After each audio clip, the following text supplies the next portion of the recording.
first Octavia was just launched 60 years ago.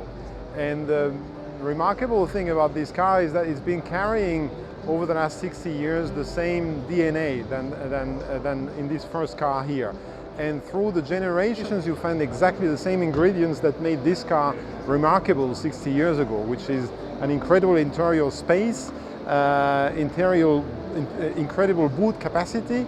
You have in a car that is not the biggest in the market, you have an incredible feeling of space when you drive the car or when you load it with luggage in the back. So when you sit in the back, you have an incredible space. For people who are tall like me, for example, it's very, very impressive how much space you get in the car when you sit in it. And that's absolutely unrivaled in the segment, and that's what makes the Octavia very, very successful in its category. And that's why the Octavia has been the best seller for Škoda, and so we hope the next generation of Octavia will continue to carry the same DNA and bring it an even further step forward.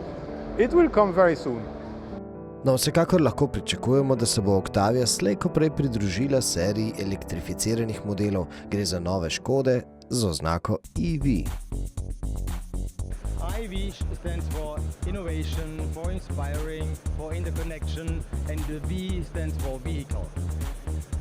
We decided to do that, to take that approach because we offer all our electrified vehicles with a complete ecosystem around the car. What do I mean with that? We are offering wall boxes for charging at home together with the Volkswagen Group. That means that we are consulting our customers for the installation and the maintenance of the wall box at home if they want. We offer a Škoda IV app, which gives the customer the opportunity to check the state of charge of their battery all time, or easy and fast find the next charging point. And the best thing is, it's all covered under one umbrella, My Škoda app, which is a single sign-on approach, and we call that simply clever. Kakorkoli, ponudnikov celovitih rešitev za lastno domačo oskrbo je že v lastni Škodini ponudbi več. Ena je recimo tudi tista, ki vam jo bodo ponudili Škodini slovenski trgovci. Spoznajte jo. Najbolj zanimiva Škoda EV je seveda Superb. Med čakanjem na novo Octavijo pa spoznajte tudi Skalo, še eno prostorno Škodo. In ste se že naročili na naš kanal?